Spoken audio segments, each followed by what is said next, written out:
This podcast is brought to you in part by VIP Marketing and Advertising. Well, this is part 2 of our interview with Mr. Jason Swenk. This is Swenk-School. We're taking you to Swenk-School, so Mr. Jason Swenk has taken over. Welcome to your daily development with your host, Eric Elliott.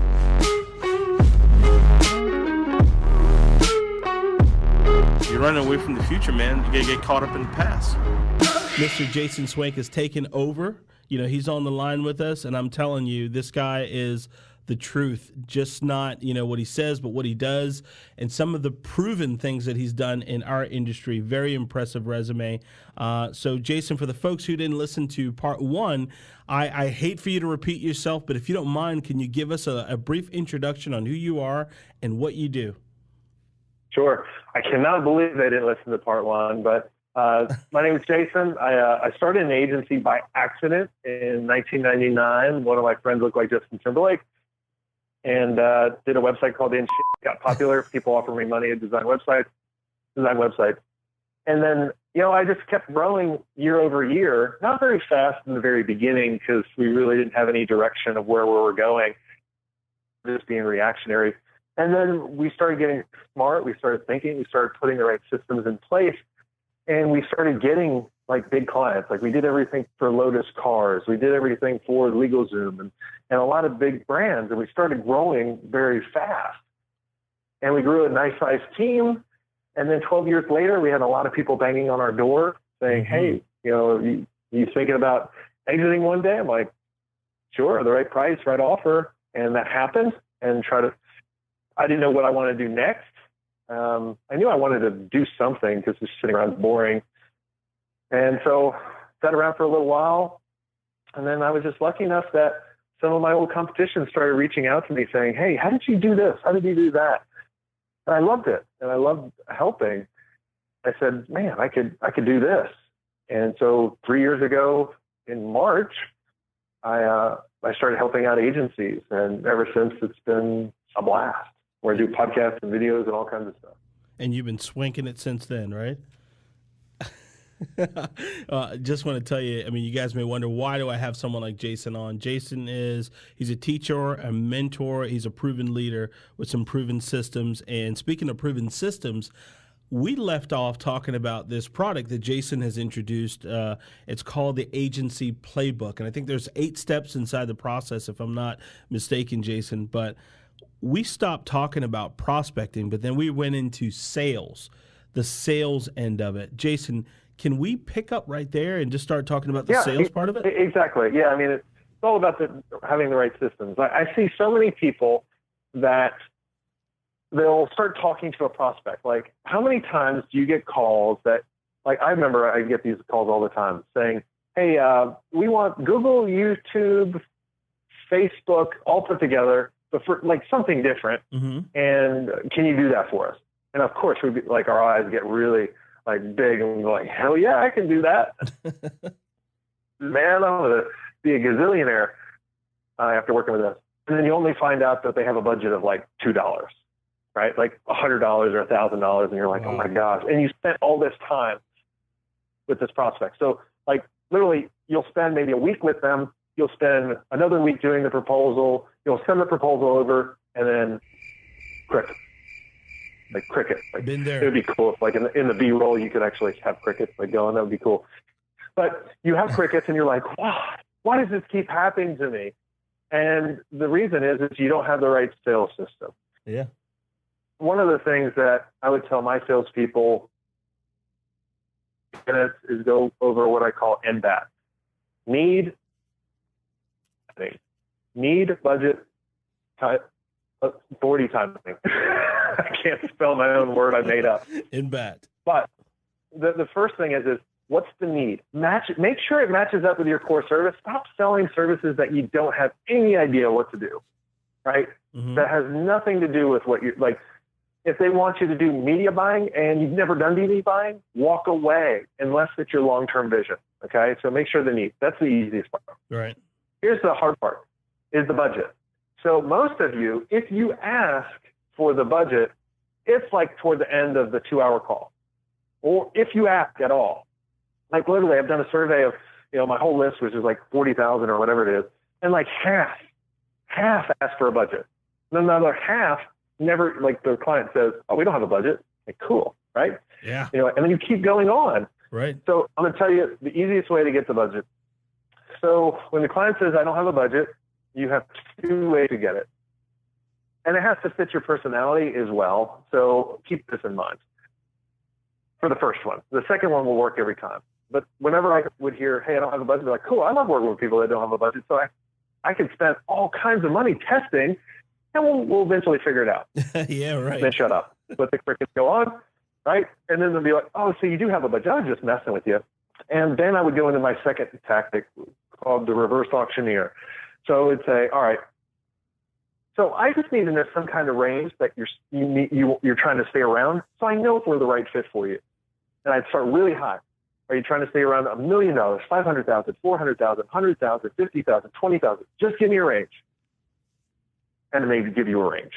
So then you would know, all right, I can do the need. Now they do have the budget, or they don't.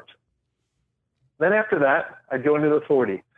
Now here's the deal: so many people have chief this, chief janitorial services, chief idiot, whatever it is.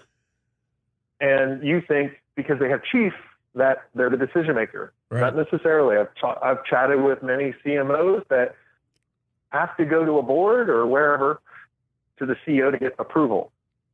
So you need to ask this one question in order to determine this. Because if you ask them, are you the only decision maker? They're going to say yes. Mm-hmm. Because they want to look important. So I would say, cool. So based on what your need is, how does this objective match up with your company overall objective? And what is that? And if they're not in the decision maker role, they're not going to be able to tell you. And then they're going to say, well, Tim knows that. Cool. Who's Tim? He's the CEO. Cool. Can we get him on the phone as well? It's a nice way to get the decision maker on the phone. Then after that, you need to make sure that the timing is right. Stop taking on those projects that you're set up to fail. Like if they want to do, like we took on this one project for, I don't care to tell you, Share Care.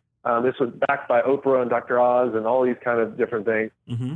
Now we didn't work directly with them. We worked with other idiots. Not Dr. Oz and Oprah are amazing. I love them, but the people we work with were idiots. And so like they had this timeline that was just unrealistic. And actually we turned out a bigger idiot because we took on the deal. Like I always say, there's no such thing as a bad agency client. There's only a bad prospect or a bad process. And they were a bad prospect for us. And so, and they were nice people. Not really, but, so we took on this work. We shouldn't have. So looking back, we'd be like, yeah, that was a bad agency client. Like, no. That was a bad prospect. That was our fault. Everything was our fault. And that was actually, then the day was all my fault because I allowed that to happen. Mm-hmm. And so if you guys qualified them, if you remember NBAT, most of the time you'll avoid those bad experiences. Most of the time. Wow. Yeah, I mean, it's so true. I think if every agency owner is being truthful with themselves, at some point they put themselves in that. I know I too have done that before as well. Let's talk about the delivery part of it. Yeah. So here's the other thing that agencies struggle with is after you get the deal, and there's lots of companies that can sell, they can market, all that, but they can't deliver because they don't have a process. And some of the time, scope creep starts in the very beginning in the sales conversation, not the day one of the project. Mm-hmm. And so a lot of time, and this even goes back to kind of the system 3 offering, right? You're pricing it wrong. So you're either over delivering, you're doing too much, right? And the client keeps asking you for more and more, and you don't have a process for it. You don't literally have a process for sign-offs. Wow. Of going, when is this going to end? Like literally, like we had a very detailed process, when it came to design. We'd be like, all right, and we walked the clients through it. Mm-hmm. That actually helped us in the sales process, and then they would, be educated, going forward. But scope creep and not charging enough, or over-servicing is just the profit leaks that are going to eat into your agency.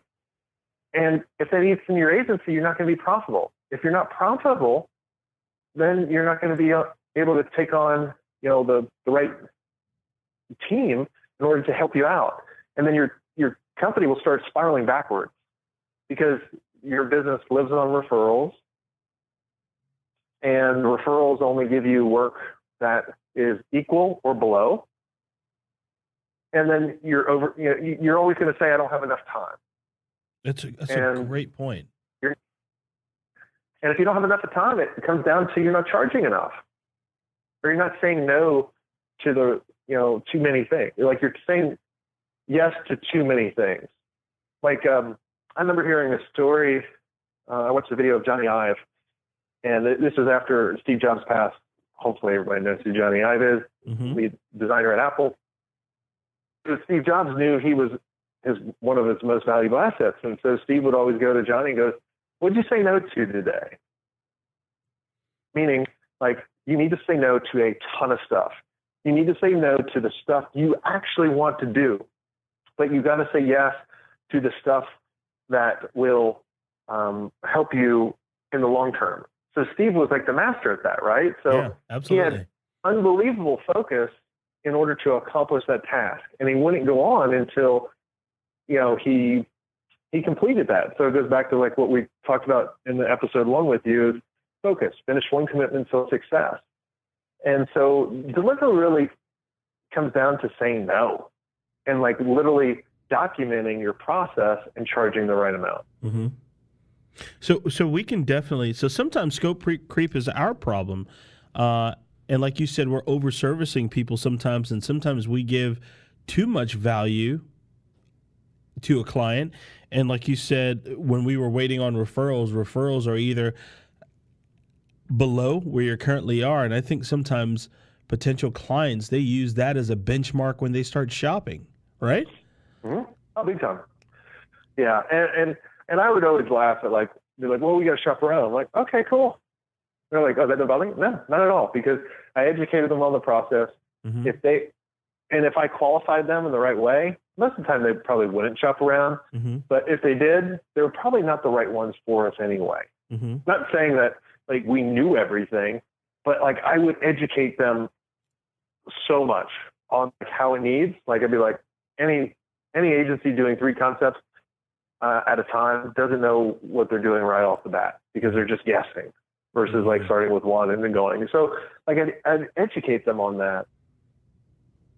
Now, Jason, you brought something up about the proposals. And then listen to some of your podcasts before. I've always heard you say, don't throw it over the fence. Yeah. So it really comes down to anybody listening. We've all sent the proposal, and then the client goes crickets. You hear nothing. They go completely silent. And the only way to stop that, and there is a way to stop that, is to not send the proposal. Mm-hmm. And you'll be like, well, how did they get the proposal to sign it? Well, you review it with them. Mm. And for those, and so then you're probably saying, well, what about RFPs? Yeah, there's 2 winners there every RFP. The one that wins it, first one out. We wouldn't do it unless we wrote the RFP or we had an inside man that we could steer the, Ocean's 11, right? Right. So we wouldn't do the RFPs. So what we would do, and then you're probably saying, well, Jason, what about the client or the prospect that says, well, we need this and just send it over? No, we're not doing it. We need to set up a time in order to review it. Right. And then when they say, no, that's not possible, they say, well, then we may not be the best fit for you. But if anything changes, let us know. They would always, most of the time, about 90% of the time, they'd call us back because their boss would be like, well, we want Solar Velocity to bid on this. Mm-hmm.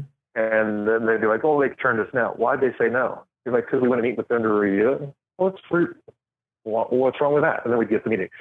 So if you can do that and you set up that time to review the proposal, then they're not just judging you on price. They're not just flipping through it.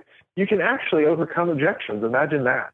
Wow. You can be like, well, does this all sound good? And they're like, yeah. I'm like, cool. Anything you have questions about?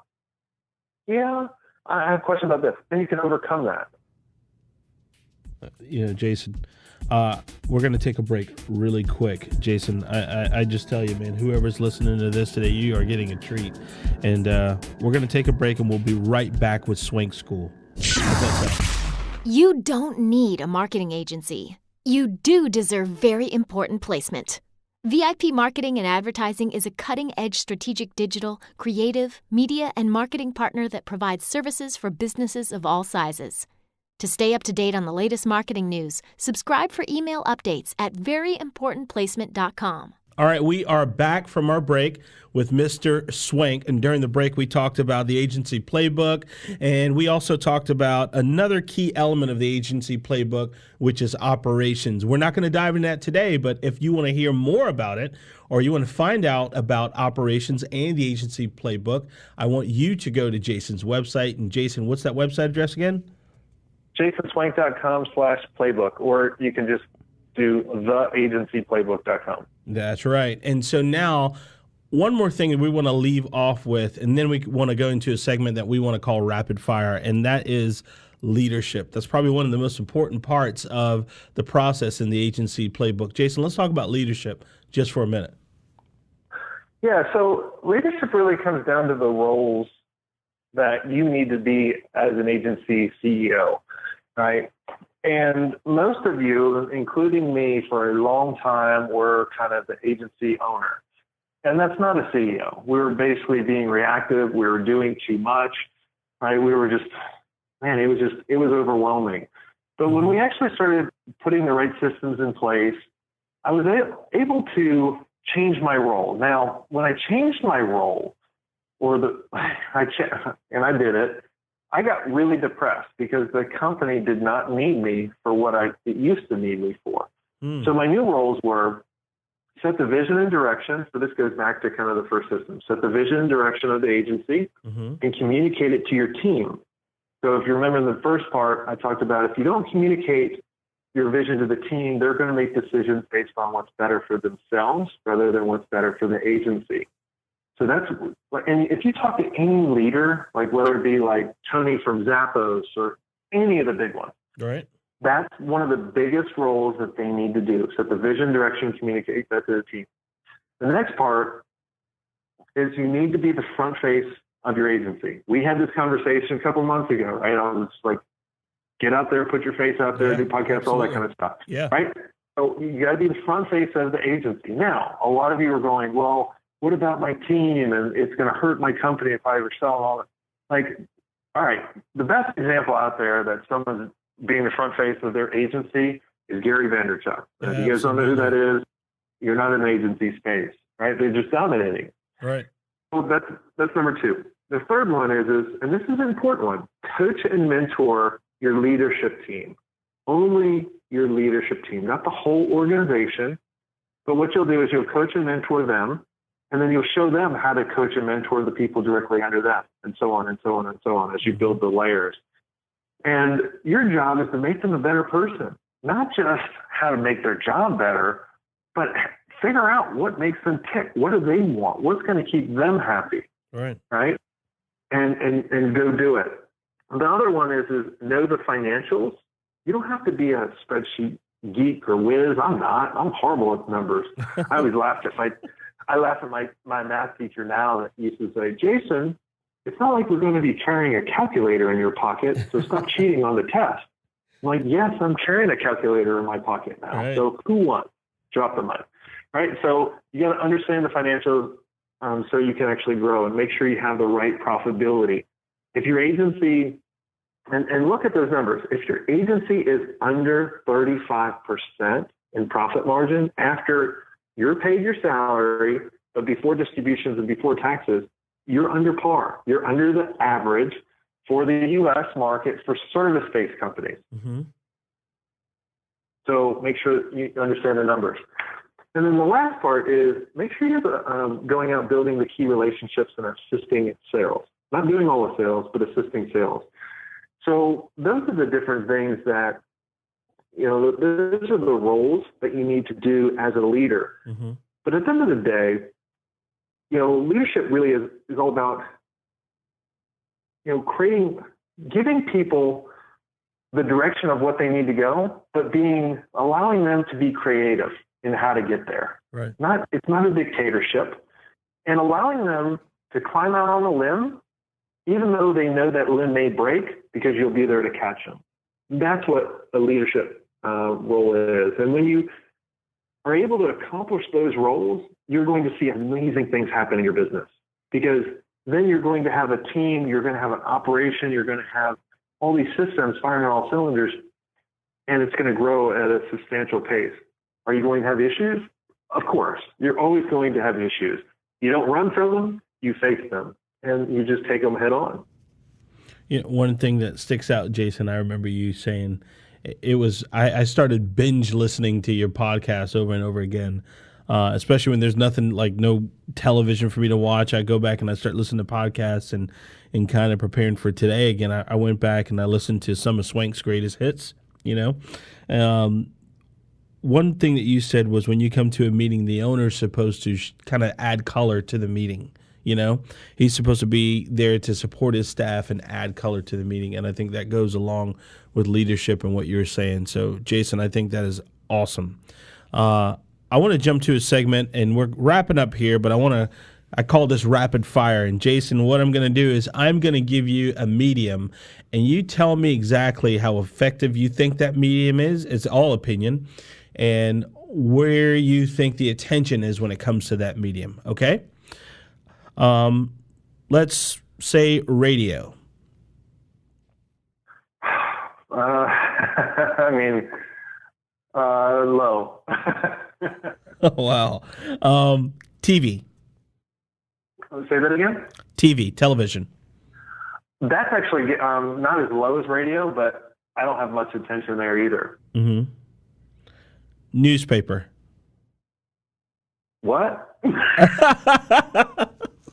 All right. Yellow Pages next? Oh, my gosh. They didn't make the list. Billboard. Mm-hmm. Closer, I guess. Warmer. I mean, you know, look, it takes a number of different touch points. And all the things that you talk about, like, they can all be successful. I'm sure people have had success in these. But I think it's all about connecting them to an ecosystem. Right. I agree. Let's talk about social media. How about that? It's huge. I mean, that's where I think all the attention is. From Facebook or Instagram. I mean, I never thought I'd be on Instagram, but I have tons of attention there. Like, I'm fascinated by it. Like, I'm moving more of my attention to Instagram. Mm-hmm. It's more entertaining for me. I can see that. YouTube, I don't know if some people call YouTube as like a social network, but I actually have that listed here for YouTube after social media. Okay, well, good. So that's where all my attention is. Like, literally, that and podcasting, which hopefully is on your list as well. Uh-huh. Podcasting is higher than YouTube because you can listen to it while you're doing other things. But YouTube, that's how I learn. Like, books, like, I don't read. Like, I'm in the process. I'm about done my second book, and I've written more books than I've read.